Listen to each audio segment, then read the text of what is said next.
Senhores, Para aceitar ela, professor. ok, senhores, boa noite a todos. Vamos começar a nossa aula de hoje, dia 27/4. Grave a aula, vai gravar. Tá ok, eu vou gravar aqui. Deixa eu ver como é que eu coloco para gravar aqui nesse programa. Não, mas de qualquer forma eu estou gravando aqui no meu celular, tá bom? Ah, beleza. Vamos lá, senhores. Boa noite a todos. Vamos continuar a nossa aula sobre as formas ordinárias de testamento. Nós, na aula passada, estudamos os testamentos ordinários público e cerrado, e hoje nós vamos estudar o testamento particular, que se encontra no artigo 1876 a 1880 do Código Civil. Na aula passada, nós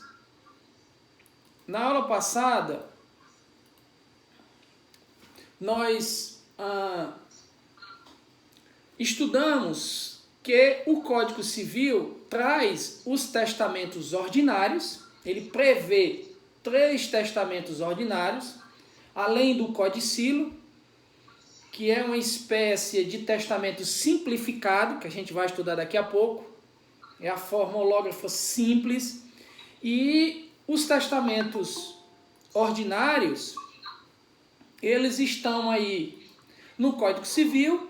Na aula passada nós estudamos o público, que é feito pelo tabelião ou seu substituto. Depois estudamos o testamento cerrado, que ele é um ato complexo, ele é a junção do testamento público com o testamento particular. E hoje nós vamos estudar o testamento particular.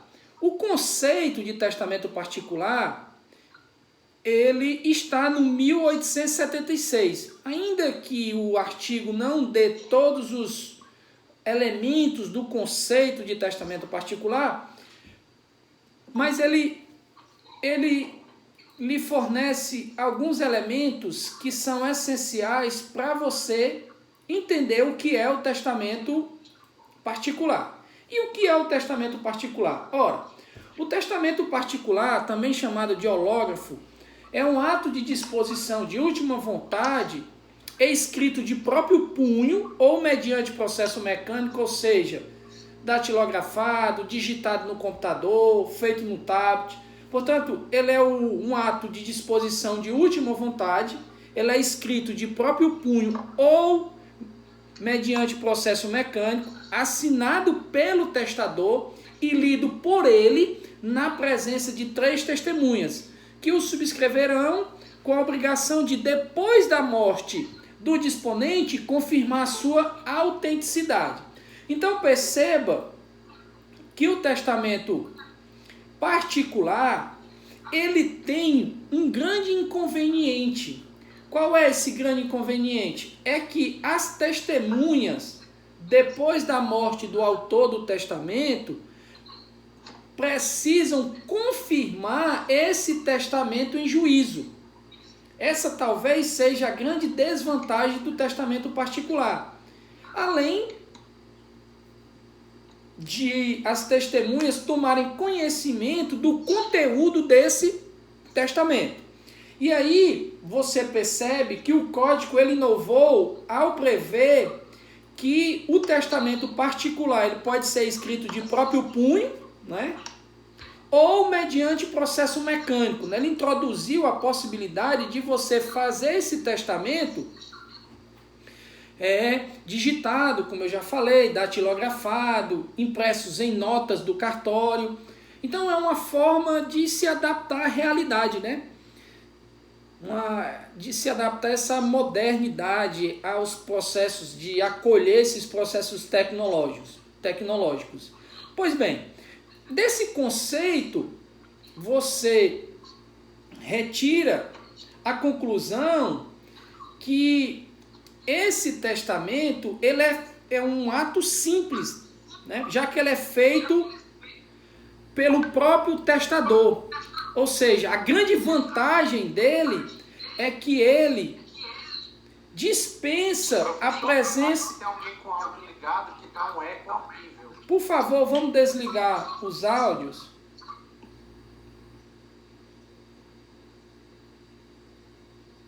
Ok, vamos lá, seguir.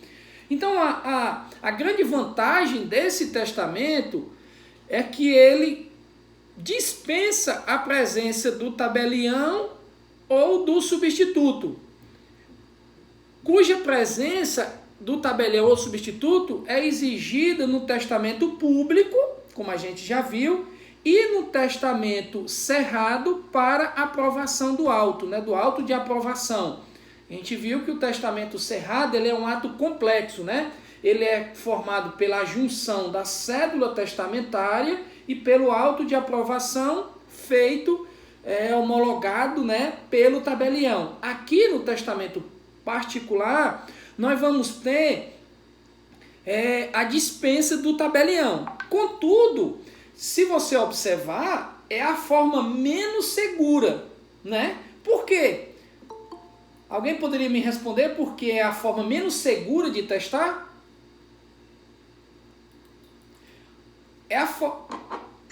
Por conta que as testemunhas podem mentir também. Exato, e elas precisam elas precisam confirmar esse testamento em juízo, né? Após o falecimento e por ocasião da apresentação desse testamento em juízo para ele ser cumprido. Essas testemunhas, elas precisam confirmar esse testamento em juízo, e isso significa dizer que elas podem faltar, né? Após a abertura do testamento, é possível que nenhuma testemunha esteja mais viva. Se nenhuma testemunha estiver viva, o testamento não vai ser confirmado em juízo, né? Perceba, portanto, que esse testamento particular, ele vai exigir a presença de 3 testemunhas que devem confirmar esse testamento em juízo. E aí, como você falou, essas testemunhas podem faltar. E faltando, o testamento não será cumprido.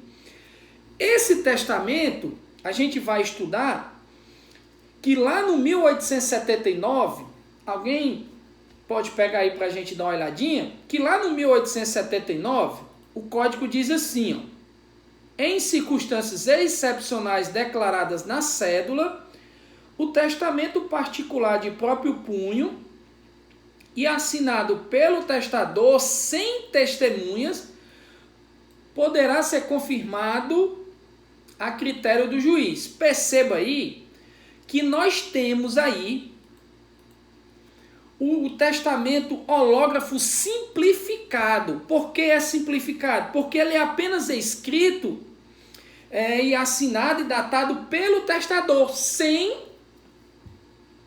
a presença de testemunhas ou qualquer outra formalidade. Então aí perceba que o Código Civil, e esse artigo ele é objeto de várias críticas pela doutrina, justamente pelo fato do Código Civil permitir a confecção de um testamento sem testemunhas e outras formalidades. É claro que o Código exige que esse testamento seja feito em circunstâncias excepcionais declaradas na cédula, ou seja, no próprio testamento. E esse testamento, obviamente, ele tem que ser aceito pelo juiz. Mas aí o Código prevê eu diria, um Código abre um espaço muito grande para simplificações, né? Confecção de um testamento sem as formalidades que são normalmente exigidas nos testamentos ordinários. A gente viu que os testamentos ordinários são caracterizados pela presença de formalidades, que a gente viu nos artigos, as formalidades, e testemunhas. E aqui nós temos um caso de um testamento hológrafo simplificado, apenas escrito, datado e assinado pelo testador, dispensando testemunhas e qualquer outra formalidade elaborado em circunstâncias excepcionais. Esse artigo aí, ele é motivo de crítica, e eu sou um crítico desse artigo, porque, sinceramente, ele afasta demais as formalidades exigidas no testamento. A gente viu, e eu volto a repetir, que o testamento, ao lado do casamento, é um dos atos mais solenes do Código Civil. A verificar pelas inúmeras exigências e formalidades previstas no Código Civil, tanto para o casamento como para o casamento. E aqui eu tenho um caso de testamento hológrafo simplificado, que é justamente a ausência de testemunhas e de formalidades. Mas está aí, o Código trouxe essa possibilidade, e também o Código, ele reduziu o número de testemunhas. Eu falei também isso na aula passada, eram exigidas 5 testemunhas no Código Civil anterior, e com o Código atual exige-se apenas o número de 3 testemunhas, né? E, na verdade, é uma tentativa do Código, é uma tentativa de evitar que o Código venha a perder, a tentativa do Código de evitar que o testamento venha a perder sua eficácia, porque essas testemunhas, elas precisam confirmar em juízo, né, a sua assinatura, que estavam presentes, né, eles precisam confirmar esse testamento. E aí, quando você reduz esse número de testemunhas, obviamente você está conferindo, ou tentando conferir ao testamento, né, uma maior probabilidade dele ser cumprido após o falecimento. E isso está no 1878, parágrafo único do Código Civil. Deixa eu pegar aqui para a gente dar uma olhada, que ele diz assim, ó: se as testemunhas forem contestes sobre o fato da disposição, ou ao menos sobre a sua leitura perante a elas, que é uma exigência, né, que o testador ele tem que ler o seu testamento perante as testemunhas, e se reconhecer as próprias assinaturas, assim como a do testador, o testamento será confirmado. Aí vem um parágrafo único: se faltarem testemunhas por morte ou ausência, e se pelo menos uma delas o reconhecer, o testamento poderá, e não significa deverá ser confirmado, se a critério do juiz houver prova suficiente de sua veracidade. Perceba que aí o Código ele exige pelo menos uma testemunha para confirmar o testamento em juízo. Aí, nesse caso de apenas uma única testemunha, fica a critério do juiz, se houver prova suficiente da veracidade dessa testemunha, confirmar ou não o testamento. O certo é que aí a gente tem de fato uma redução do Código Civil, das testemunhas, que está lá no parágrafo 1º, e o Código exige que pelo menos uma esteja presente em juízo para confirmar esse testamento. E aí, é claro que se faltarem as 3 testemunhas, aí não tem jeito. Oi?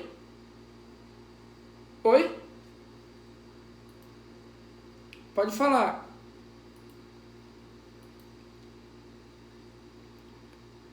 É claro então, gente, que se faltarem as 3 testemunhas, aí não tem jeito. O testamento estará prejudicado e as disposições testamentárias não serão cumpridas. E nesse caso, não sendo cumprido o testamento, os bens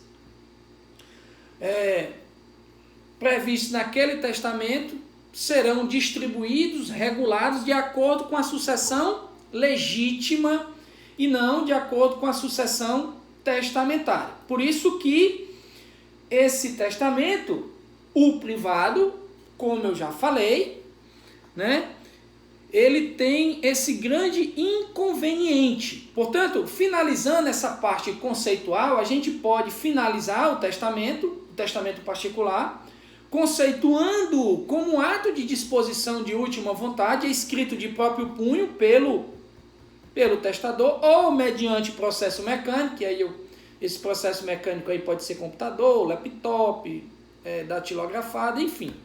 Assinado pelo testador e lido perante as 3 testemunhas, que o subscreverão com a obrigação de, depois da morte do disponente, né, confirmar sua autenticidade em juízo, como a gente já explicou aí no 1878, parágrafo único, ok? Esse é o conceito de testamento. Então aí você já percebe algumas diferenças em relação ao testamento público, em relação ao testamento cerrado, né? Ok? Ok, senhores, até agora, posso seguir? Senhores? Pronto, ok. Então vamos lá. Peguem aí o 1876 para a gente analisar os requisitos e formalidades exigidas pelo Código Civil.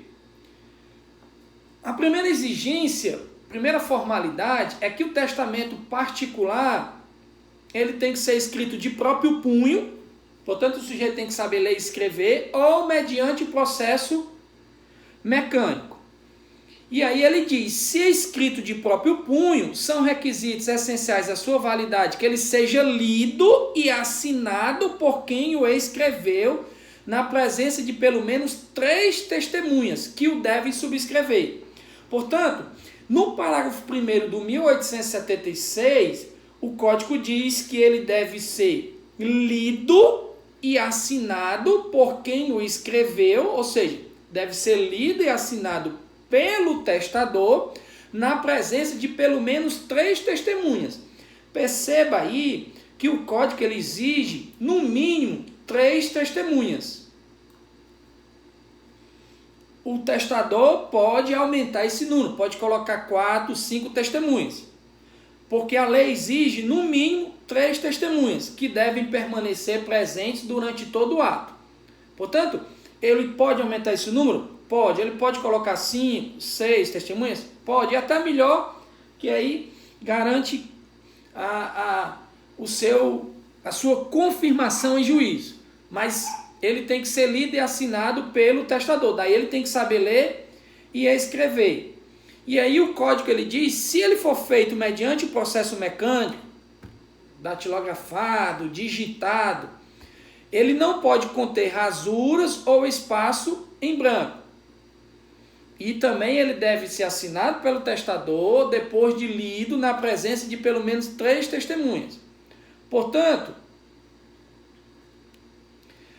tanto o testamento escrito de próprio punho, ou seja, escrito pelo próprio testador, como datilografado, redigido ou digitado no computador, precisa ser lido pelo testador na presença das 3 testemunhas, no mínimo, como a gente disse, e essas testemunhas também deverão assinar o ato.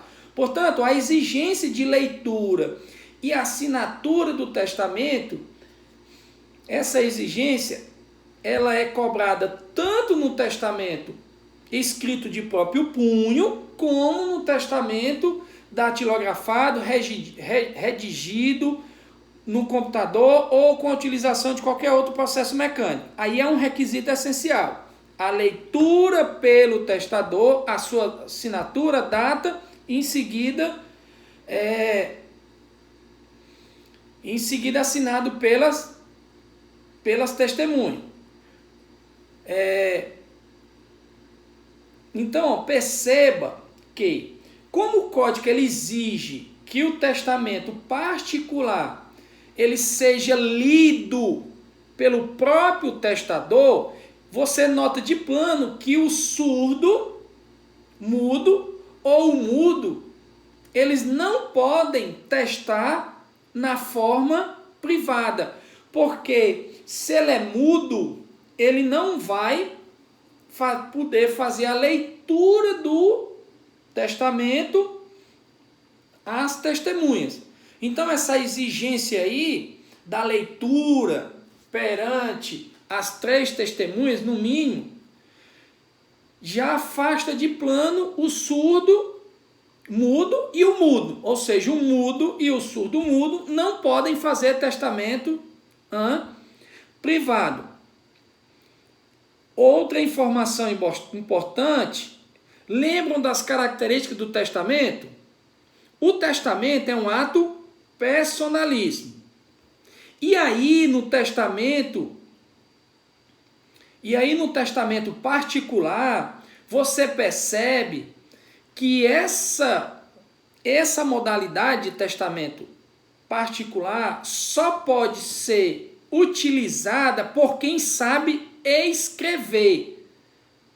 Não é simplesmente alfabetizado, ou seja, ele tem que saber expressar o seu pensamento, ele tem que saber escrever. E aí, ele tem que redigir o seu testamento. Portanto, aí fica proibida a possibilidade de outro escrever a rogo o testamento particular. Aí, portanto, além de excluir o analfabeto, ou seja, além de excluir a pessoa que não sabe escrever, o código exige que ele seja escrito de próprio punho pelo testador, afastando aí o testamento a rogo, ok? E aí no parágrafo 1876, artigo 1876, parágrafo 2º, o código traz a inovação, que é a utilização de processo mecânico. E aí é importante o seguinte, ele não diz aí que o testamento tenha que ser escrito pessoalmente pelo testador. Na verdade, ele nem poderia exigir isso, porque não tem como comprovar se foi realmente o testador que digitou o seu testamento. Por isso que ele não exige a mesma formalidade quando é escrito à mão, porque escrito à mão tem como saber se foi o testador que fez realmente seu testamento. Não admite-se o testamento a rogo. No processo mecânico, na elaboração por processo mecânico, o artigo 1876, parágrafo 2º, não repetiu essa exigência. Contudo, como eu já disse, nem poderia, porque era impossível comprovar essa autoria, comprovar se ele tinha sido escrito pelo próprio testador ou por uma pessoa a rogo. Outra informação importante. É importante, na verdade, é indispensável que o testamento, ele seja impresso. Ele não pode ficar arquivado em computador, em e-mail, em disquete ou CD. Ele tem que ser impresso, lido na presença das 3 testemunhas, assinado pelo testador e pelas testemunhas. Ok? Ok? Ok. Seguindo, falando ainda das exigências do testamento particular. A leitura e a escrita, a leitura do testamento escrito e o lançamento dessas testemunhas, isso deve ocorrer em um ato só, sem solução de continuidade. Ou seja, as testemunhas, elas devem estar desde o início presentes, desde o início da leitura até a assinatura. Elas não podem simplesmente comparecer para assinar o testamento. Elas devem escutar a leitura, em seguida assinar com o testador. Portanto, o testamento será nulo se a leitura não for feita em conjunto a todas as testemunhas. Não é feita a leitura a uma testemunha individualmente, é em conjunto, a leitura em conjunto às 3 testemunhas. Ok? Não é feita uma leitura a cada testemunha, uma depois da outra. Essa leitura é em conjunto, no mesmo ato, ok? E aí o 1880 ele diz que o testamento particular ele pode ser escrito em língua estrangeira, contanto que as testemunhas entendam essa língua. Diferente do testamento público, a gente viu que o testamento público ele só pode ser escrito em língua nacional. E se você observar, no 1876, ele não faz menção à data. Contudo, como a gente viu, a doutrina entende que a menção à data é um elemento fundamental e serve para esclarecer, como a gente discutiu na aula passada, se naquele momento o testador tinha ou não capacidade no momento em que redigiu o seu testamento, né? Portanto, bem como para saber o testamento posterior, o testamento anterior, por isso que a data é importante, porque ela informa, ela traz muita informação. Ela diz naquele momento se o testador tinha ou não capacidade, ela serve para analisar, enxergar se aquele testamento será, se é um testamento anterior, se é um testamento posterior, se houve revogação ou não do testamento. Por isso que a lei exige que a data, na verdade o Código Civil, apesar de não exigir a data, a doutrina entende que a data constitui um elemento comum, na verdade, a todos os testamentos e serve para esclarecer essas situações já referidas por mim. Ok, senhores? Até agora, tudo bem? Posso seguir? Pois bem, publicação e confirmação do testamento em juízo. A gente disse há pouco que cada modalidade de testamento tem uma vantagem e uma desvantagem, né? Cada modalidade de testamento tem uma vantagem e uma desvantagem, né? Digamos assim, a singularidade desse testamento particular está em que suas formalidades devem existir e ser apuradas não somente quando de sua elaboração, também quando de sua execução. Essa é uma particularidade importante da sua execução, obviamente, após o falecimento. Então, essas formalidades do testamento particular, elas devem existir no momento da sua elaboração, bem como no momento da sua execução. Então, aqui nós vamos ter nesse testamento tanto requisitos de validade presentes no momento da sua elaboração, capacidade testamentária, presença das 3 testemunhas, leitura e assinatura, datado, além desses requisitos de validade que a gente já mencionou aqui, que, por exemplo, o surdo mudo não podem fazer testamento particular, da mesma forma que a pessoa tem que saber ler e escrever. Portanto, além desses requisitos, que são requisitos de validade do testamento, cuja ausência gera anulidade do ato, nós também vamos exigir requisitos de eficácia.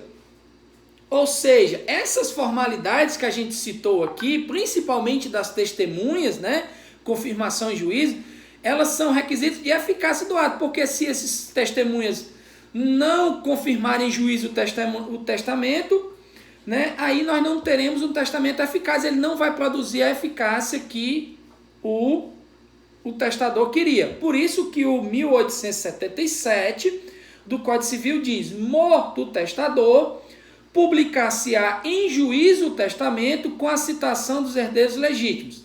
Aí as 3 testemunhas, a gente já se referiu, elas serão inquiridas em juízo e pelo menos uma tem que reconhecer a sua autenticidade. Pelo menos uma. Aí nesse caso de uma testemunha, o juiz ficará a seu critério, né, confirmar ou não o testamento.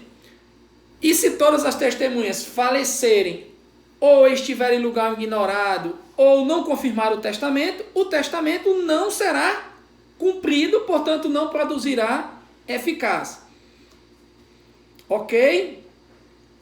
E aí, isso que eu acabei de explicar é uma repetição do 1878, que ele diz: se as testemunhas forem contestes sobre o fato da disposição, ou ao menos sobre a sua leitura perante elas, e se reconhecerem as próprias assinaturas, assim como a do testador, o testamento será cumprido. Se faltarem testemunhas, o testamento não será cumprido. Portanto, é nesse artigo aqui, que eu acabei de ler, a necessidade de confirmação do testamento em juízo pelas testemunhas, que reside o que a doutrina chama de a enorme inconveniência do testamento particular. Porque se as testemunhas houverem falecido ou estiverem em lugar ignorado, o testamento estará prejudicado e não será confirmado em juízo, e os bens serão regulados de acordo com a sucessão legítima. Daí que esse testamento particular apresenta esse inconveniente, como eu já disse, e aí cabe ao testador decidir qual é a melhor forma de testar, qual é o melhor testamento ou qual é a melhor modalidade que se adequa a seus interesses, ok? Posso seguir? Pessoal, uma informação importante é que essas testemunhas aqui, que são chamadas testemunhas instrumentárias, a lei não exige que essas testemunhas se recordem com detalhe. Pessoal, a Conceição está lhe chamando no chat. Olha ali a pergunta dela. Ok, vamos olhar aqui. Oi, Conceição. Oi.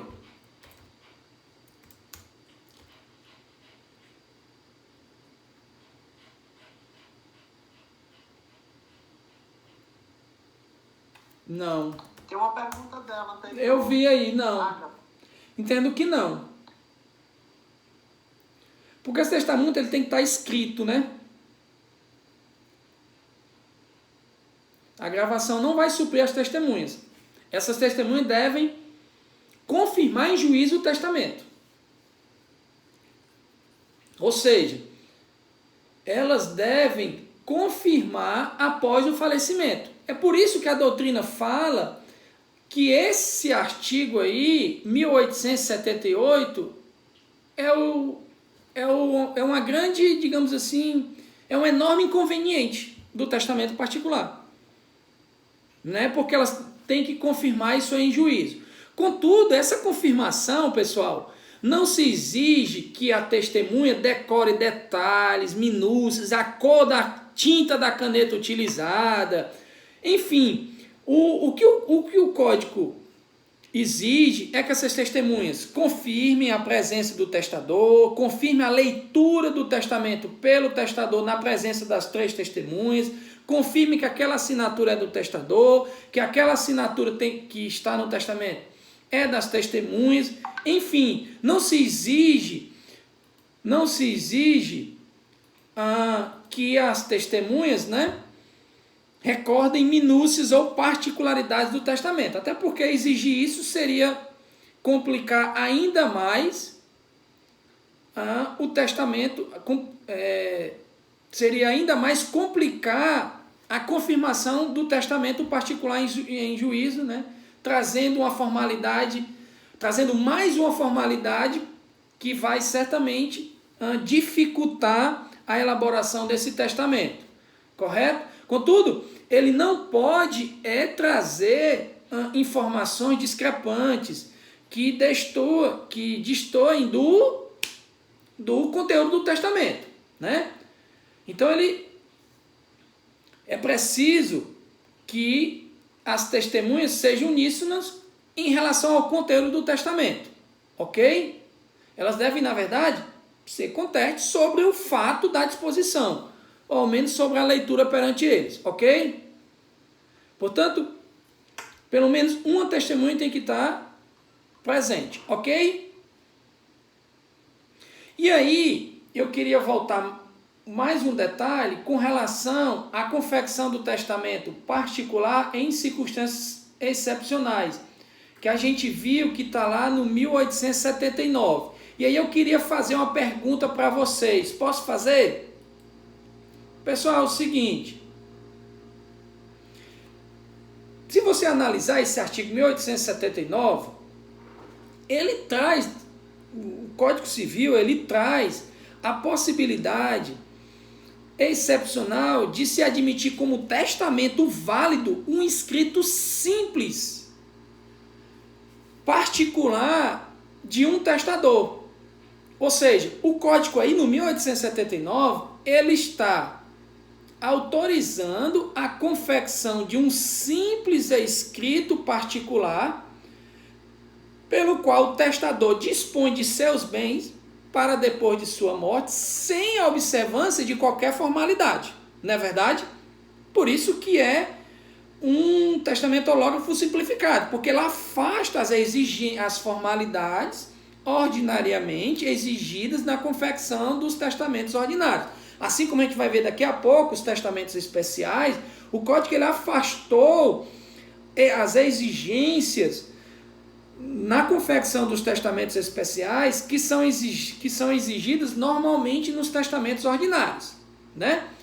Mas aqui nós temos um caso de testamento ordinário, onde é o berço das exigências, das formalidades, mas aqui, excepcionalmente, o código afasta essas exigências, que são exigidas nos testamentos, por exemplo, particular, leitura, na presença de 3 testemunhas, escrito de próprio punho, datado e assinado. Já que o código ele traz uma circunstância excepcional, é claro que o código ele exige circunstâncias excepcionais, portanto, aqui são expressões abertas, né, indeterminadas, que cabe a análise da situação, verificar se ali era ou não uma circunstância excepcional, ou seja, cabe verificar se o testador tinha ou não condições de testar da forma ordinária, de cumprir as formalidades exigidas. Portanto, não há uma definição exata do que seja circunstância excepcional, até porque uma circunstância excepcional ela vai decorrer de uma situação fática, e essa situação fática a gente nem como prever todas essas situações, né? Mas o testador ele tem que declarar na cédula as circunstâncias excepcionais que lhe fizeram testar dessa forma, sem as formalidades, ok? Mas aí, eu pergunto, essa modalidade aí, senhores, permite que o testamento seja redigido por meios mecânicos? O que é que vocês acham? O que é que vocês acham? Professor, explica melhor a pergunta, por favor. Ok. Nesse artigo aí, deixa eu só digitar a pergunta aqui.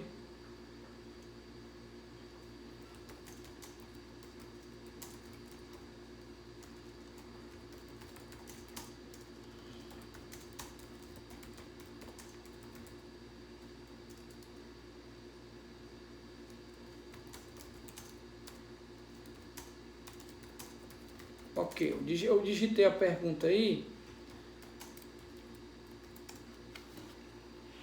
O questionamento que eu fiz foi o seguinte, é que é possível o testamento particular em circunstância excepcional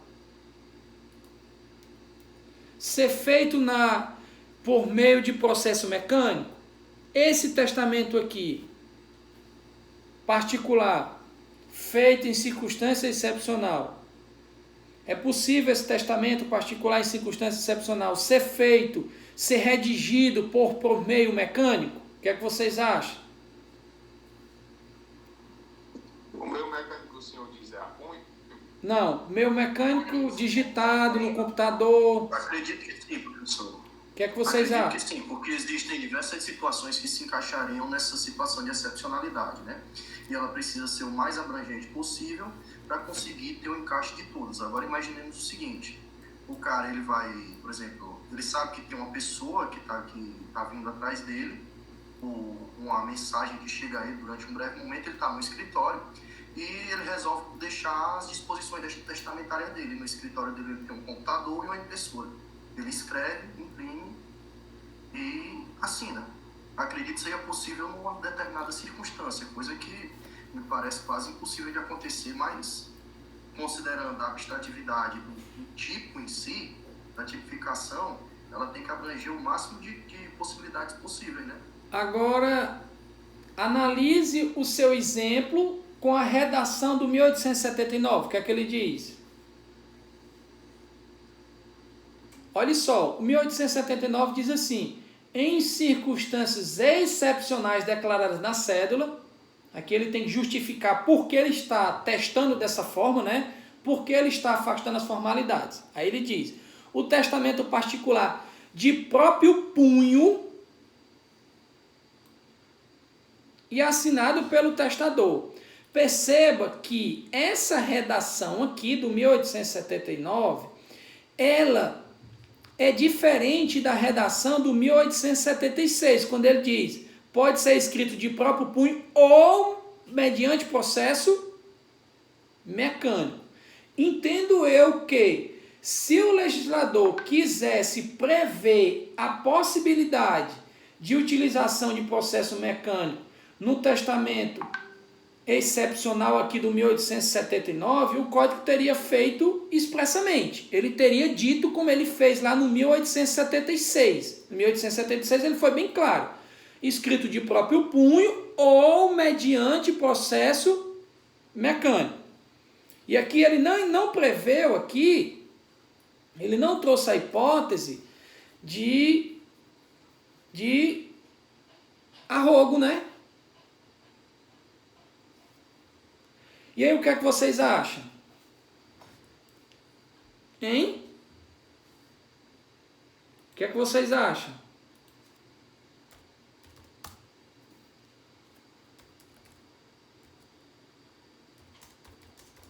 Hein, senhores? Participem. A minha ideia ela foi bem Ele abstrata, previu essa hipótese aí. Mas pelo que eu estou vendo, Ele- pode bem claro, né? Eu dizer que é de próprio punho. Ele previu essa hipótese? Teve um instante que eu falei preveu, foi? Não sei se eu falei preveu. Ele previu essa hipótese? Não, ele não previu. Então, eu entendo que não se admite que esse testamento seja redigido por meios mecânicos. Porque ele não previu. Se você analisar, isso é o que eu estou fazendo, eu estou fazendo aqui uma leitura literal do 1879. E eu comparando com 1876, ele não prevê essa hipótese, né? Então, não pode utilizar processos mecânicos na elaboração desse testamento especial. E outra crítica que a doutrina faz, ok, pessoal? Até aí tudo bem? Entenderam o questionamento e estão satisfeitos com a resposta? Sim ou não? Estão satisfeitos? Sim. Ok, então vamos lá.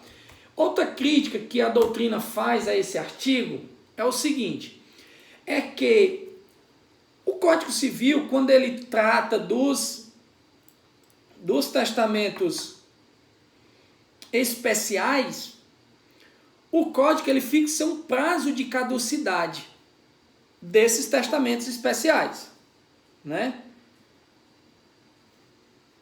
Entendendo o seguinte, se o testador sobreviveu e as circunstâncias especiais desapareceram, ele pode testar na forma ordinária prevista no Código. Essa é a visão do Código. O Código pensa, olha, se ele fez um testamento especial e ele sobreviveu, então significa dizer que aquelas circunstâncias excepcionais desapareceram e ele tem a possibilidade de testar na forma ordinária. Nesse caso aqui, o Código ele não fixou um prazo de caducidade para essa modalidade de testamento. Ou seja, mesmo que o testador não venha a falecer em razão dessa circunstância excepcional declarada na cédula, mesmo que ele não venha a falecer, o testamento, mesmo assim, é válido e eficaz. E isso é uma crítica porque se trata, essa modalidade aqui, 1879, se trata da confecção de um testamento particular em circunstâncias excepcionais, mas sem prazo de caducidade, como o Código exige nos testamentos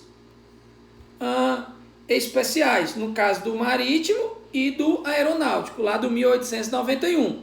Então, eu acho que a crítica é procedente e que esse artigo deixa a desejar, e eu defendo, por exemplo, apesar do código não prever essa hipótese expressamente, eu entendo que uma interpretação sistemática é razoável entender que, como se trata de um testamento especial, embora esteja no rol ou lá no título dos testamentos ordinários, especificamente no testamento particular, eu entendo que a ele se aplica o prazo de caducidade.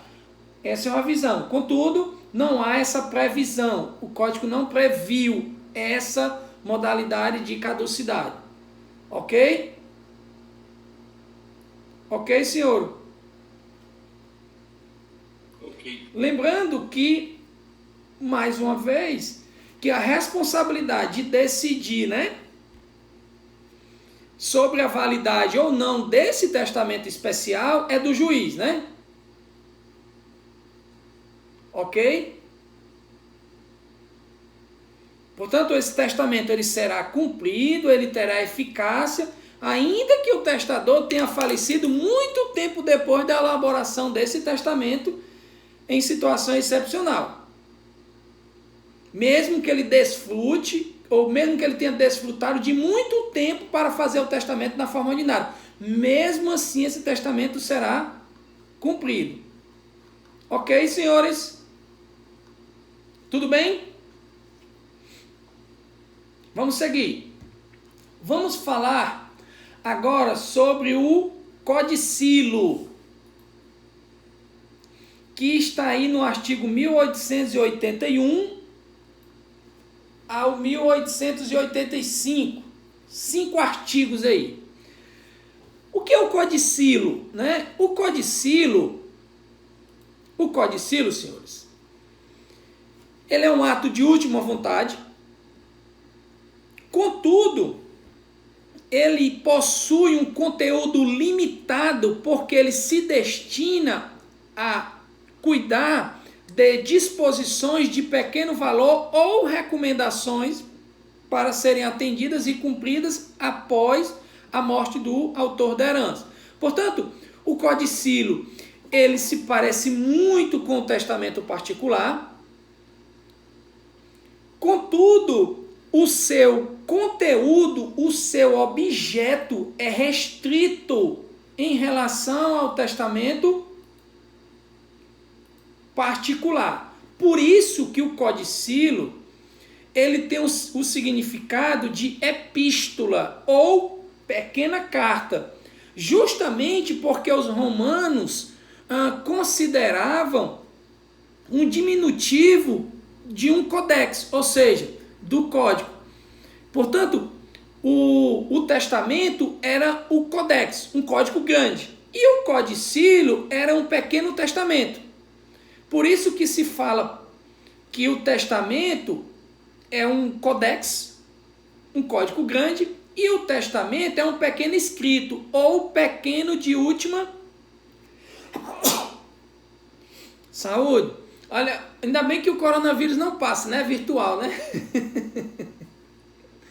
Portanto, perceba que o codicilo é uma carta pequena, um pequeno escrito, que possui um conteúdo limitado, já que ele se dispõe, já que ele se presta, na verdade, a cuidar de disposições de pequeno valor ou recomendações para serem atendidas e cumpridas após a morte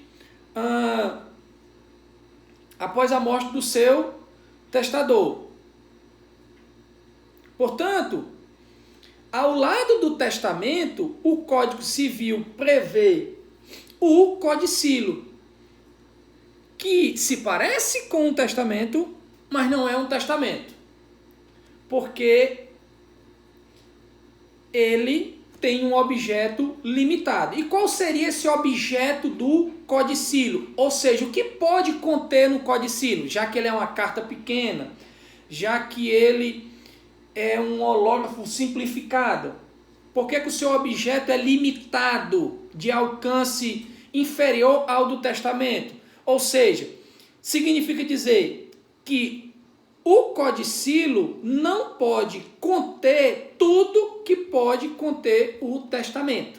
Por isso que o seu objeto é limitado. E qual é o seu objeto? O seu objeto do codicilo, ou seja, o que pode conter, o que pode prever o codicilo, está no 1881. E ele diz assim: toda pessoa capaz de testar poderá, mediante escrito particular seu, datado e assinado, fazer disposições especiais sobre o seu enterro, sobre esmolas de pouca monta, a certas e determinadas pessoas, ou indeterminadamente aos pobres de certo lugar, assim como legar móveis, roupas ou joias de pouco valor de seu uso pessoal. E aí, o 1883, ele vem complementar esse conteúdo. Ele vem dizer, pelo modo estabelecido no artigo 1881, poder-se-ão nomear ou substituir testamenteiros. Portanto, pela leitura do 1881 e do 1883,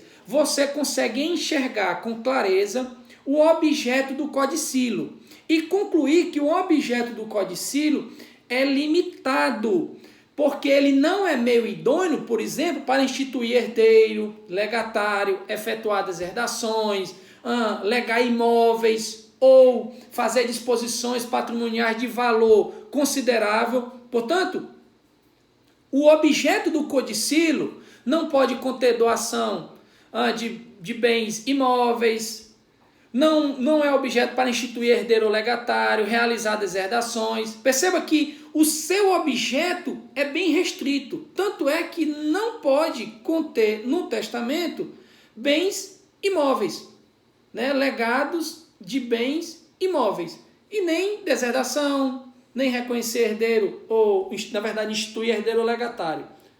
Essa limitação do objeto do codicilo está no próprio artigo 1881, embora o artigo 1881 não defina o que seja esmolas de pouca monta. Lá na frente a gente vai saber o valor dessas disposições. A gente já adianta que aqui o Código Civil ele não previu, ele não definiu o que seria esmola de pouca monta. Ele não definiu o valor que pode ser objeto do codicilo. A gente adianta que a doutrina entende que razoavelmente tem se fixado o percentual de 10% do valor da herança, mas uma análise pontual de cada situação, porque há hipóteses nas quais uma herança de grande vulto, né, 10% representa muito valor, mas a doutrina tem se baseado a partir desse critério, estipulando um percentual de 10%, embora isso seja analisado caso a caso. O certo é que o próprio Código Civil ele não define o valor do codicilo, o valor do objeto do codicilo. Contudo, feito isso, a gente pode dizer o seguinte: o que pode conter no testamento? Eu fiz uma numeração aqui, e aí a gente vai apenas dizer aqui. O que pode conter? Ele pode fazer disposições sobre o enterro, que está lá no artigo 1881, deixar esmolas de pouca monta, que a gente também está lá, legar móveis, roupas e joias, que também estão lá, nomear, substituir testamenteiro, que está lá no 1883, reabilitar indigno, que está no 1818, destinar verbas para o sulfaz de sua alma. E aí, tem uma pergunta que a doutrina faz, e é a seguinte: o testador poderia reconhecer o filho havido fora do matrimônio através do codicilo? O reconhecimento de filiação pode ser feito no codicilo? E aí, o Zeno Veloso ele traz um argumento que, a meu sentir, é imbatível. Primeiro, é o seguinte: o próprio artigo Código Civil, no 1609, inciso 2, ele permite que o reconhecimento de filho havido fora do casamento seja feito, realizado por escrito particular, sem maiores formalidades. É o caso do codicilo. O codicilo, como a gente vê aqui, não tem formalidades. É um escrito particular, de próprio punho.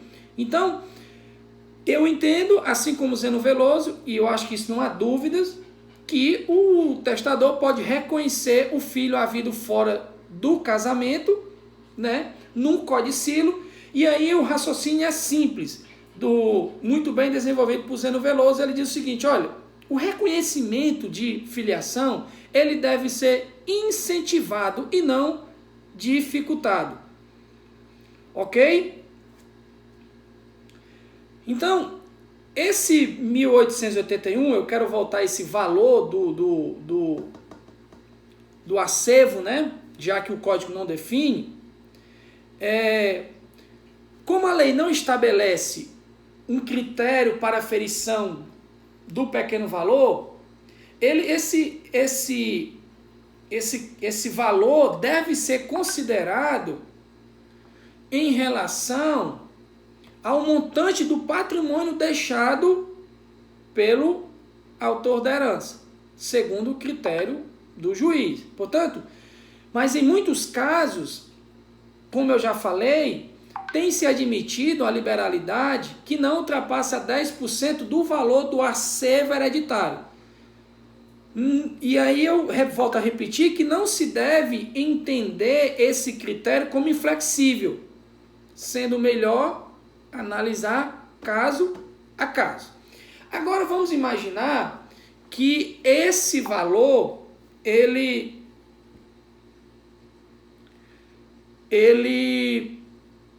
ultrapassou esse percentual, esse limite de 10% que a doutrina tem entendido como um valor razoável. Nesse caso aí, o Código Civil ele não prevê a solução para esse caso. Nem o Código anterior e nem o Código atual trazem uma solução para esse caso. Eles não dizem se, nesse caso aí, de ultrapassar o percentual, se o codicílio será nulo ou se será possível a redução do valor ou dos bens pelo juiz, né? E aí, senhores, mais uma vez, a gente tem que entender que o testamento é um ato de última vontade. Não tem como refazer esse ato depois do falecimento, obviamente.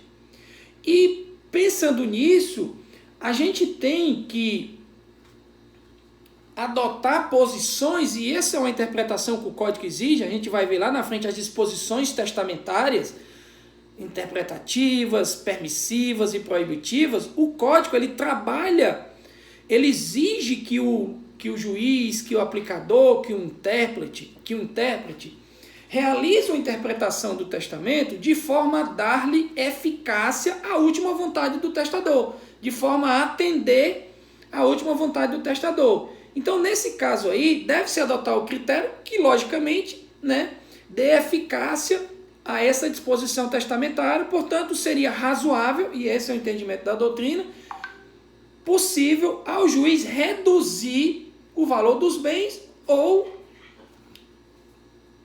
do valor dos bens ou dos bens deixados pelo testador no codicílio. Essa é a melhor interpretação que deve ser dada ao testador, ao testamento, ok? Estão entendendo? Estão entendendo? Ainda estão aí, senhores? Sim, professor. Tem muita gente que está querendo entrar, mas está com a internet ruim, viu? Tá, não é só o senhor ver do grupo, que não estão conseguindo mais entrar. Tá, ok. Deixe-me só, que a minha internet também aqui, ela está um pouquinho ruim. Deixe só aqui, melhorar aqui, ver se eu consigo mudar aqui a posição da antena. Só um minutinho. Mas é geral, professor. Tá em todo canto, tá ruim hoje. A minha tá geral, né? Porque a Brisanete também cansa. é verdade, todo mundo cansa. Então vamos seguir. Vocês estão aí, estão entendendo, né? O codicilo? Sim. Posso seguir? Pode. Pois bem. Quais são os requisitos do codicilo? O 1881, ele diz que toda pessoa capaz de testar poderá fazer disposições de pouca monta por meio do codicilo.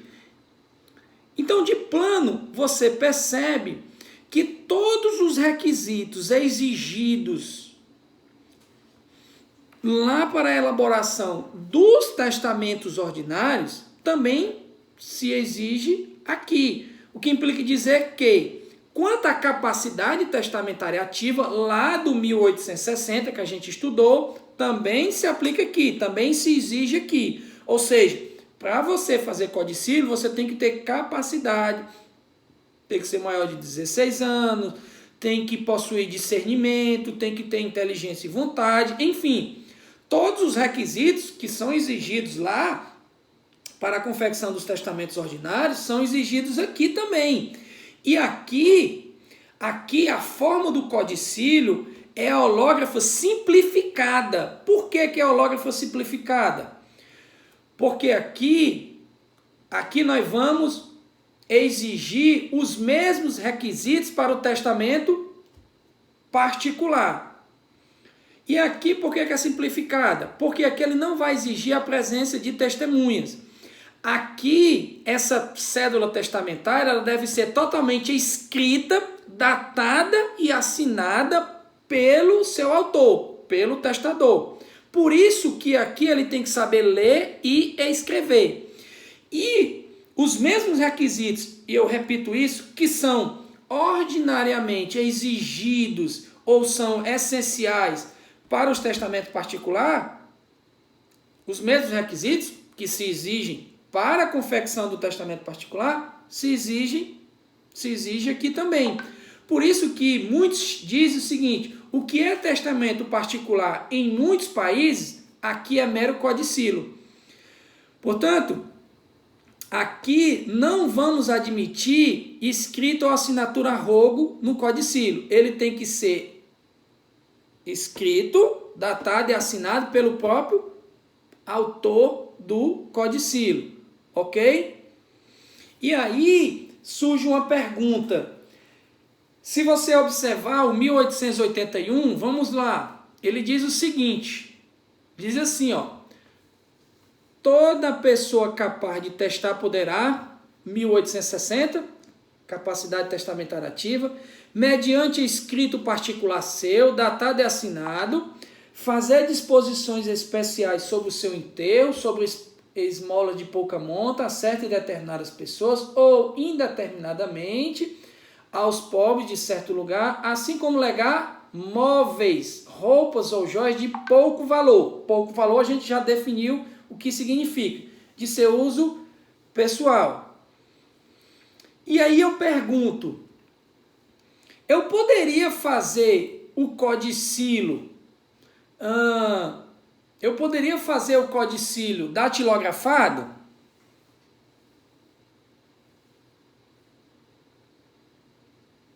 Eu poderia fazer o codicílio datilografado? O que é que vocês acham? Querem discutir esse assunto? O que é que vocês acham? Vamos lá. Cadê vocês? Vocês me abandonaram? Estou aqui, professor. Estamos aqui, professor. Mas a gente quer responder, professor. O que é que vocês acham? Eu posso fazer esse datilografado?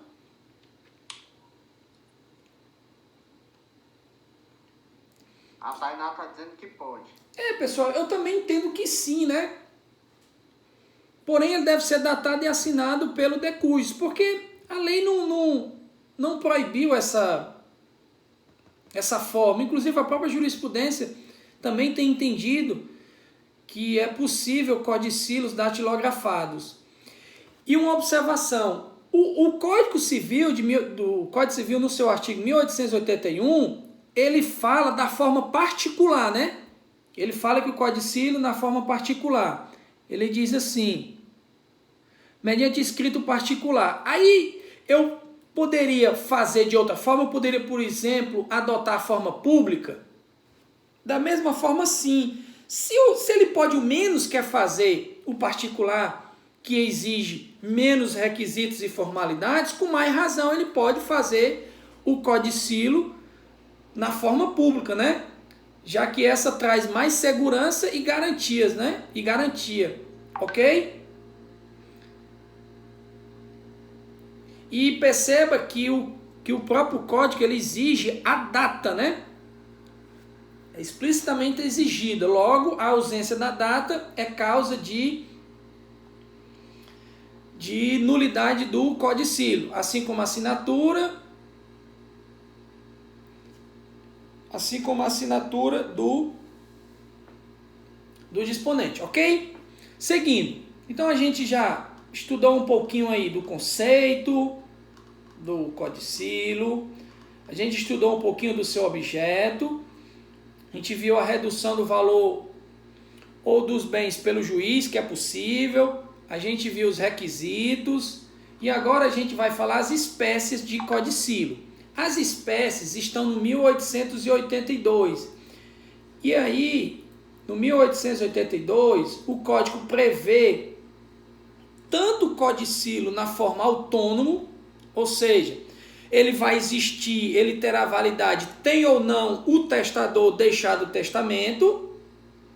Quando ele diz, no 1882, os atos a que se refere o artigo antecedente, ou seja, o codicílio, salvo direito de terceiro, valerão como codicílios, deixe ou não testamento o autor. Ou seja, aí o código está querendo dizer, no 1882, que o codicílio não é necessariamente acessório ou complemento do testamento. Ele pode existir como disposição de última vontade autônoma. Pode existir o testamento e o codicílio. Isso significa dizer, portanto, que o codicílio ele não é necessariamente um acessório ou um complemento do testamento. Ok? Contudo, presta atenção, o 1884 ele diz, se houver testamento posterior ao codicílio, e esse testamento, se ele não confirmar ou modificar o testamento, não modificar o codicílio, né? Se ele não confirmar ou modificar o codicílio estará revogado. Essa é a redação do 1884. Então, o que é que acontece? O codicílio ele não é necessariamente um complemento ou um acessório do testamento. Ele pode existir com o testamento. Eu posso ter um codicílio e posso ter um testamento. Contudo, o 1884 diz que um testamento posterior ao codicílio, esse testamento posterior, se ele não confirmar ou modificar o codicílio, esse codicílio está automaticamente revogado. E aí o código fala, salvo os direitos de terceiro. Eu particularmente não entendo bem o que o legislador quis dizer com isso, salvo direito de terceiro. O que a doutrina fala é que talvez ele esteja querendo proteger os direitos dos herdeiros necessários. Talvez seja isso. Ok? Contudo, nesse tópico aqui, eu quero deixar claro nas espécies de codicílio, que estão no 1882, eu quero deixar claro que o testamento ele tem força para ser um ato autônomo em relação ao testamento. Ele não é necessariamente um complemento do testamento.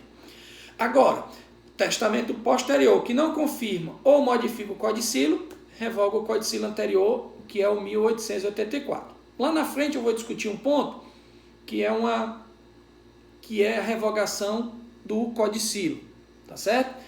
Essa revogação, ela pode ser expressa, o nome já diz, expressamente ele revoga, ele diz expressamente, né? Um testamento posterior ou um codicílio posterior revoga um codicílio anterior. Se ele falar isso expressamente, nós estamos trabalhando aqui com a primeira hipótese de revogação do codicílio, que é a revogação expressa. Ou seja, ela é expressa quando o codicílio é revogado por outro codicílio ou por outro testamento. com menção à intenção de revogar. Daí a revogação expressa. Eu tenho um codicilo e um codicilo posterior que expressamente revoga o anterior, ou um testamento que expressamente menciona a revogação do codicilo anterior. É a revogação expressa. Ela será tácita quando a elaboração de um testamento posterior de qualquer natureza, portanto, um testamento particular, público ou cerrado, eu tenho um testamento posterior, e esse testamento posterior, ele não confirma ou modifica.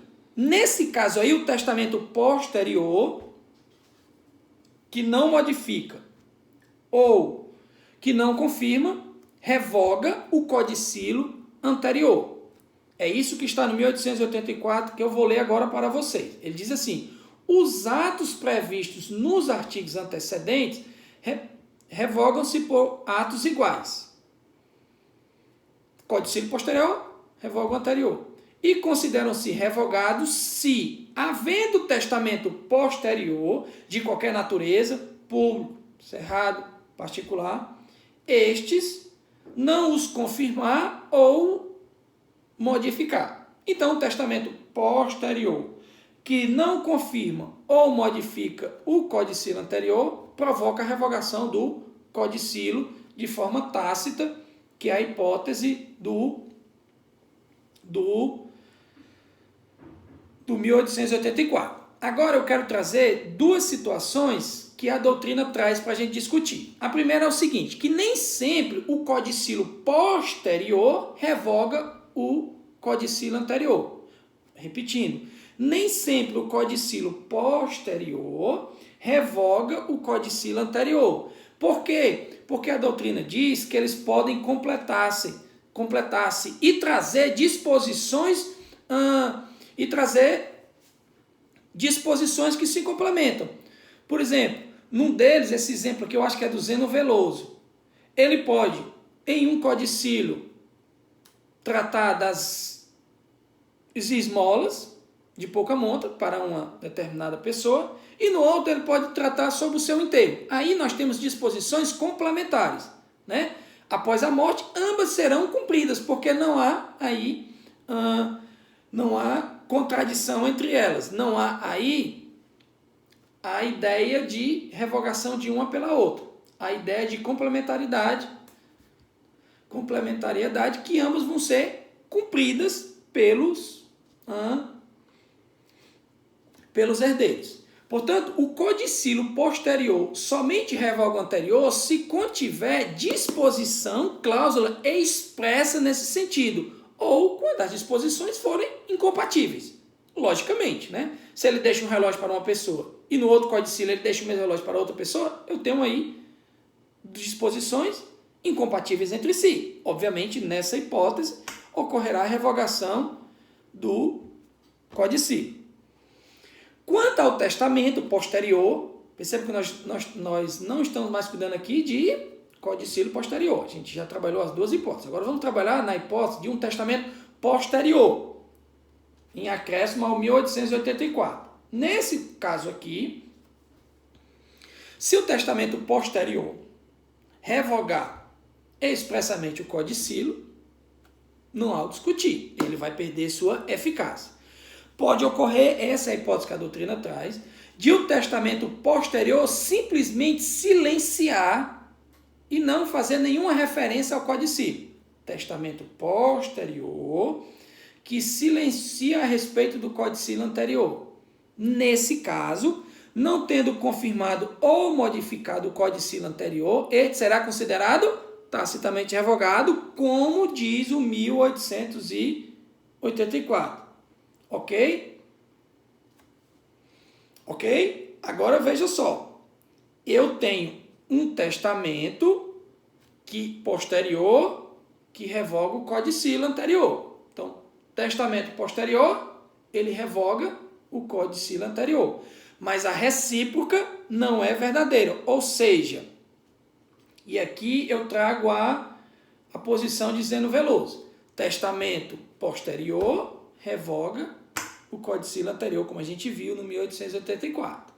Agora, codicilo posterior ao testamento. O que ocorre com o testamento anterior? Aí vem o posicionamento de Zeno Veloso, que ele diz assim: se o codicilo posterior ao testamento regula matéria inerente ao seu conteúdo possível, ao seu objeto, que está lá no 1881, revoga o que sobre o mesmo assunto ditava o testamento. Olha o que ele diz. Ele diz o seguinte, ó: se eu tenho um codicilo posterior ao testamento e nesse codicilo ele traz matéria que é pertinente, que é próprio, matéria que é própria ao seu objeto, ou seja, matéria que é inerente ao codicilo, nesse caso, o codicilo revoga o testamento. Olha o exemplo que ele dá. Se, por exemplo, o testador lega seu relógio de pouco valor a um amigo e depois em codicilo deixa o mesmo relógio ao seu sobrinho, ele entende que ocorreu aí a revogação. Porque, nesse caso, essa disposição posterior do codicilo é compatível com o seu conteúdo e se insere no seu âmbito de competência. E nesse caso derroga o testamento. Ok? Ok? Seguindo, para a gente finalizar, o codicilo é cumprido da mesma forma que o testamento particular, né? Por isso que ele é chamado de hológrafo simplificado, porque ele não tem as mesmas formalidades e exigências do testamento particular, né? Então, o testamenteiro, se existir, ou o parente, deve apresentar esse testamento em juízo para ser cumprido. E aí o juiz nomeará um testamenteiro para cumprir o testamento, né? O testamenteiro ou o herdeiro, ele formula um requerimento em juízo pedindo a abertura desse testamento e, obviamente, se ele tiver lacrado, né? E o seu cumprimento em juízo. É o que diz o artigo 1885 do Código Civil. Se estiver fechado o codicilo, abre-se-á do mesmo modo que o testamento cerrado. Lembrando que ele pode, o codicilo, ele pode ter a forma do testamento particular, como também do testamento cerrado. Do cerrado ele precisa ser apresentado e aberto em juízo. E aí, falecendo o disponente, a abertura do codicilo far-se-á com o do testamento cerrado. Será aberto pelo juiz, que o fará registrar e ordenar que seja cumprido, se não achar vício externo. Ok? Isso aí é o codicilo. Ok, senhores? Tudo bem? E vocês estão aí? Firmes e fortes? Tudo bem com vocês aí? Tudo bem, professor. Querem beber uma água ou querem continuar? Estamos por aqui. Querem beber uma água ou querem continuar? Pode continuar, doutor. Pode continuar. Ixi, doutor, está lá no hospital. Os médicos estão lá. Tudinho trabalhando para nos salvar. Podemos continuar então? É doutorando. Depois desse, Tá quase, tá no caminho já. depois desse negócio, eu acho que eu vou fazer na área de saúde. Vamos lá. Senhores, vamos agora trabalhar com as formas especiais de testamento, né? O que são formas especiais? Essas formas especiais, como a gente já trabalhou, são testamentos especiais porque o código afasta as formalidades normalmente exigidas nos testamentos ordinários.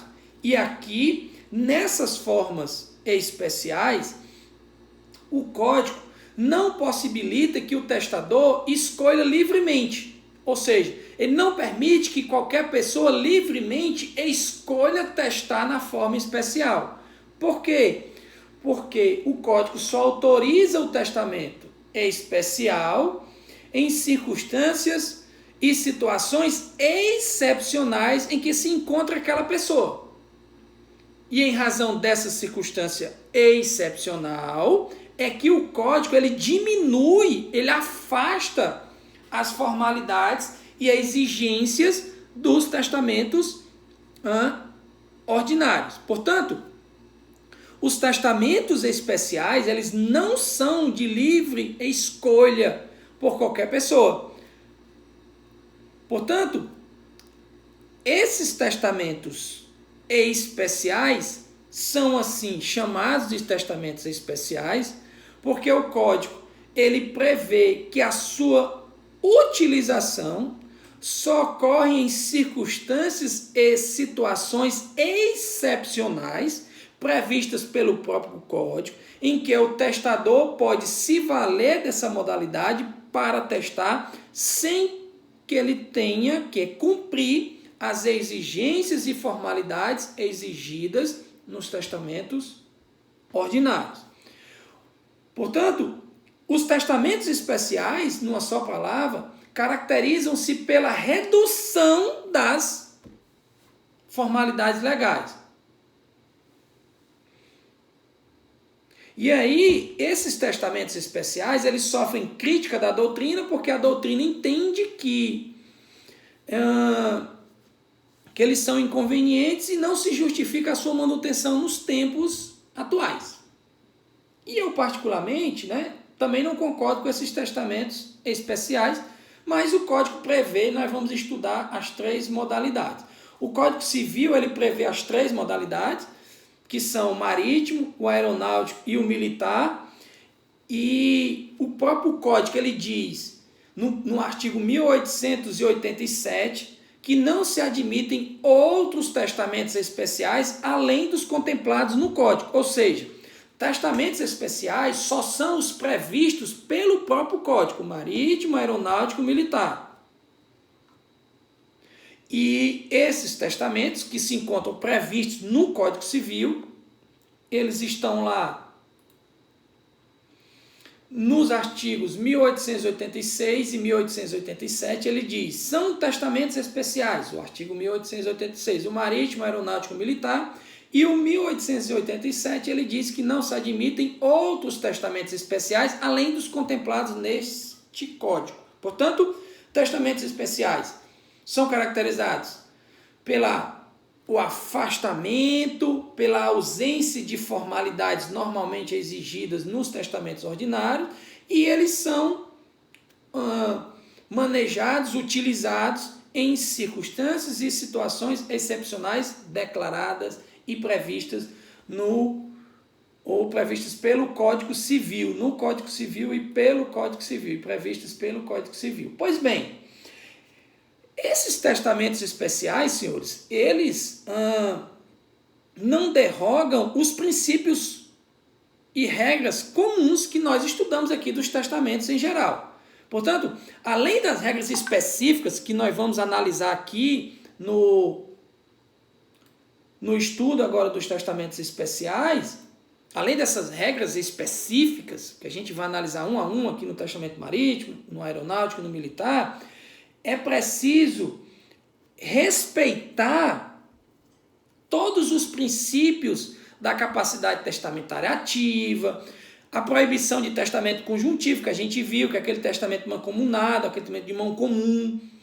Ou seja, os testamentos são especiais, mas o testador não está desobrigado de cumprir todos os princípios e o regramento jurídico que se aplica aos testamentos comum e especiais. Isso significa dizer, portanto, que ele tem que observar os princípios que determinam a capacidade testamentária ativa, a proibição de testamento conjuntivo, os preceitos referentes às disposições testamentárias em geral, os que tratam da capacidade para adquirir, enfim, todas as regras exigidas nos testamentos ordinários são exigidas aqui também, salvo as regras que são expressamente afastadas pelo Código Civil, sobretudo as regras atinentes às formalidades e requisitos de validade do testamento. Essas regras e essas formalidades, elas são afastadas pelo Código Civil, até porque se tratam de testamentos especiais. Contudo, as demais regras devem ser respeitadas por quem pretende utilizar esse testamento especial. E o primeiro deles é o testamento marítimo. Esse testamento marítimo ele está no 1888 e ele diz: quem estiver a bordo, quem estiver em viagem a bordo de navio nacional de guerra ou mercante pode testar perante o comandante. E aqui o comandante ele faz às vezes de tabelião ou substituto, em presença de 2 testemunhas, por forma que corresponda ao testamento público ou ao cerrado. E aí esse testamento ele será feito no livro de bordo, no livro diário de bordo do navio. Portanto, esse testamento ele pode ser elaborado pelos passageiros e pelos tripulantes em viagens de alto mar ou em viagem fluvial ou lacustre, especialmente em lagos ou rios de grande dimensão, que é o caso, a doutrina cita até o exemplo, que é o caso da bacia amazônica, diante do surgimento de algum risco para a sua vida ou da impossibilidade de desembarcar e testar na forma ordinária. Ou seja, você está numa situação que não lhe permite descer do navio, desembarcar do navio e testar da forma ordinária. Ou seja, você está diante de um surgimento de risco de vida ou da impossibilidade de desembarque em algum porto onde você, o disponente, possa testar na forma ordinária. Essa é a circunstância excepcional que lhe autoriza a testar perante o comandante, na presença de 2 testemunhas, na forma público ou na forma cerrada. Portanto, essa modalidade pressupõe que você não tenha condições de, naquele momento, testar na forma ordinária. Por isso que você está diante de um risco de vida ou da impossibilidade de desembarque. E aí o Código Civil autoriza que você teste nessa forma, na presença do comandante, perante o comandante, na presença de 2 testemunhas. Por isso o seguinte, que como se trata de uma situação excepcional, o Código diz que esse testamento ele apresenta 2 peculiaridades. Quais são essas 2 peculiaridades? É o seguinte, é que não prevalece o testamento marítimo se a embarcação estiver em pequeno cruzeiro ou mesmo no curso de uma viagem, se ao tempo da confecção do testamento, o navio estava em porto onde o testador pudesse desembarcar e testar na forma ordinária. Essa é a hipótese do 1892. Por quê? Porque se ele tinha condições, o navio estava em porto e o testador ele tinha condições de desembarcar para testar na forma ordinária, o Código entende que ele não pode se aproveitar dessa situação, ou seja, afastar essas formalidades, já que ele tinha possibilidade de testar na forma ordinária. Lembrando que o testamento é especial porque o Código exige uma circunstância excepcional. Se essa circunstância não está presente, ele pode testar na forma ordinária. E aí a outra peculiaridade, que é inerente aos testamentos especiais, é que esse testamento caducará, 1891, se o testador não morrer em viagem, nem nos 90 dias subsequente ao seu desembarque em terra, onde possa fazer na forma ordinária o seu testamento. A caducidade aqui, ela é inerente a quase todos os testamentos especiais. Apenas um, que é o cerrado, que a gente vai ver lá na frente, que não se aplica a essa regra, ou seja, ele não se caduca. Portanto, feito isso, quais são esses requisitos? Primeiro requisito é que ele esteja em um navio nacional, porque aí o navio nacional ele é considerado extensão do território brasileiro, e ainda que se encontre em águas estrangeiras, ou ainda que se encontre em águas territoriais ou porto de outros países. Nesse caso ainda, considera-se extensão do território brasileiro. Então ele tem que estar em viagem em navio nacional, que se trate de um navio de guerra ou mercante, ou seja, são os navios de grandes excursões, que se desloca de um porto para outro, E também, que é o terceiro requisito, é que ele esteja a bordo desse navio em viagem, e que o quarto requisito é que essa cédula testamentária ela deve ser registrada em livro diário de bordo, ou seja, no livro de bordo do navio. Todo navio possui esse livro esse diário de bordo. E esse... Oi? Deixa eu aumentar aqui, deixa eu aumentar aqui um pouquinho. Melhorou? Melhorou agora? Melhorou um pouco. Ok. Não tá voz não, mano. Qualquer coisa que disser é por hoje. Ok. Verdade. Bebe água, professor, um pouquinho. Vou beber aqui um pouquinho. Bebi. Vamos lá. Vou finalizar esses 2 testamentos. Já está perto aqui, mais meia hora eu concluo. Porque aí a gente... São 8h30 já. Nossa. Pois vamos lá. Vamos cuidar aqui. Então, o quarto requisito é que essa cédula testamentária ela seja registrada no livro de diário de bordo. Todo navio tem, como a gente já falou.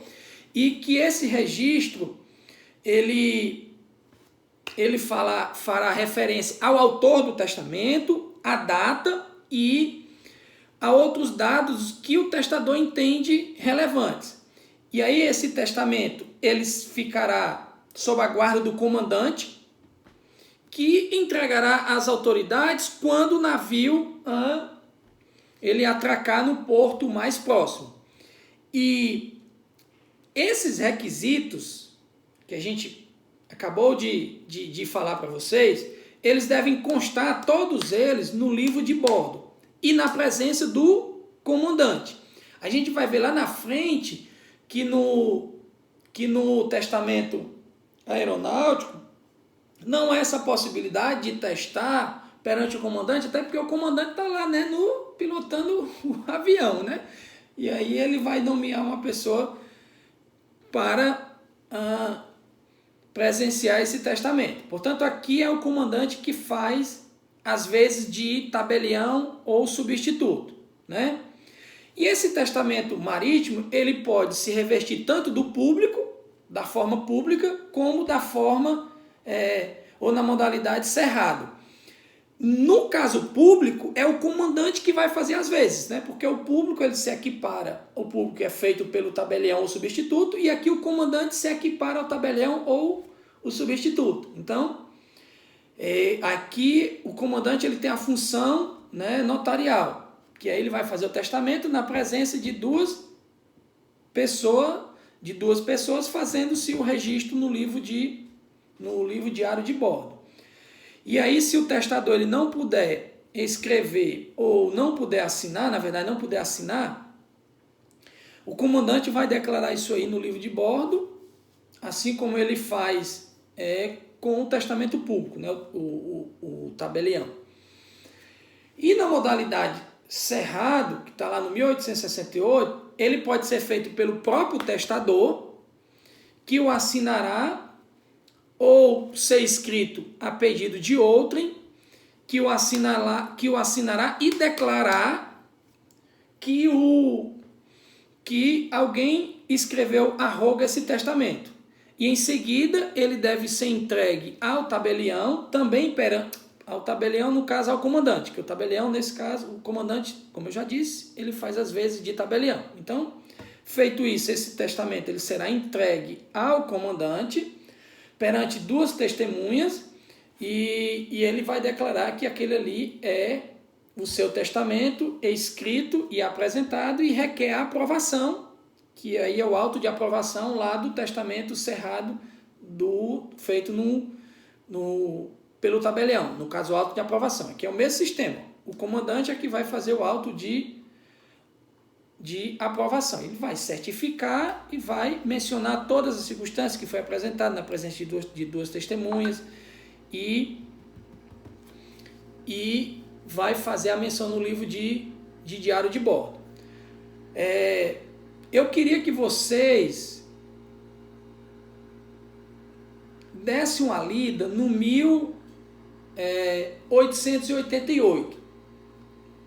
eu vou abrir aqui para vocês, ele diz o seguinte, 1888, ele diz: quem estiver em viagem a bordo de navio nacional de guerra ou mercante pode testar perante o comandante, em presença de 2 testemunhas, por forma que corresponda ao testamento público ou ao cerrado. O que a doutrina critica aí? A doutrina critica porque o artigo 1888 ele não especificou as formalidades que devem ser observadas para a elaboração do testamento marítimo. Foi genérico, né? Ele só manda remeter a forma do testamento público e do testamento cerrado. Ele apenas diz, limitando-se a dizer que ele diz que ele deve ser feito por forma que corresponda ao testamento público ou ao cerrado. E ele não traz mais detalhes ou requisitos desse testamento. Deixa uma situação muito vaga e aberta. Não deixa como deve se proceder naquele momento, né? Aí, diante disso, eu trago um questionamento.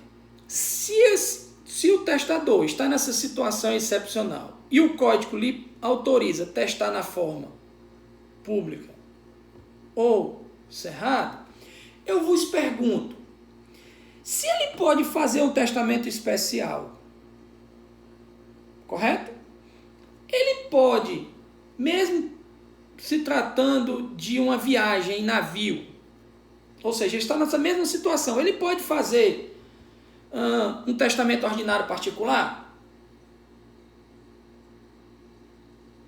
O código prevê que ele pode fazer um testamento de forma que corresponda ao público ou ao cerrado. Aí eu estou perguntando, se ele se encontrar nessa situação, ele pode fazer um testamento ordinário particular? O que é que vocês acham?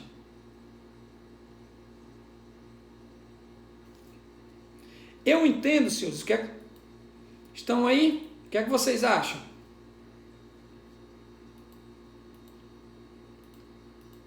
Eu entendo que ele pode fazer o testamento ordinário particular. Por quê? Porque essa modalidade de testamento pode ser feita em qualquer lugar, inclusive no navio. Se ele pode fazer um que exige menos formalidades, quiçá um que exige mais formalidades. Então, se ele pode fazer um testamento especial, ele também pode fazer um testamento ordinário particular, inclusive no navio. Ok? E esse testamento, como eu já disse, o testamento marítimo e o aeronáutico e o militar, principalmente esses dois, porque o militar tem uma hipótese em que ele não caduca, ele tem como característica a caducidade. Ou seja, decorrido o prazo de 90 dias, ele caduca. Contudo, a observação importante é que o simples decurso desse prazo não é suficiente para a perda da eficácia do testamento. Por quê? Porque é necessário que flua em terra esse prazo, onde o testador possa fazer na forma ordinária outro testamento.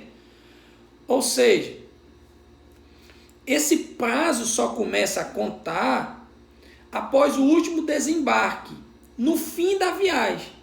Ou seja, no fim da viagem, quando o testador teria condições de fazer um testamento na forma ordinária. Então, a observação nesse caso aqui é que o simples decurso do prazo de 90 dias não é suficiente para a perda da eficácia do testamento especial.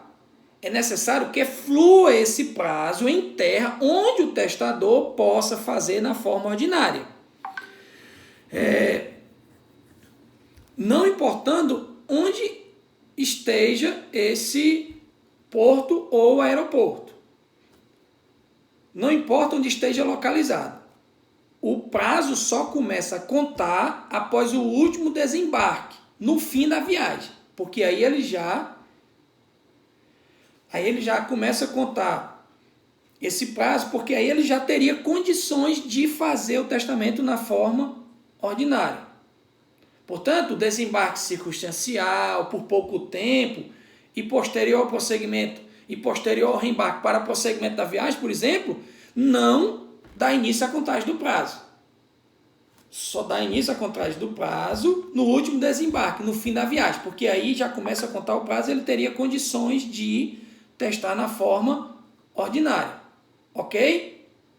Senhores, eu vou encerrar por aqui, porque já são 8h40 e vocês já estão aí cansados. E aí na aula eu retomo o testamento aeronáutico e o militar. E aí já passo a falar das disposições testamentárias. Tudo bem?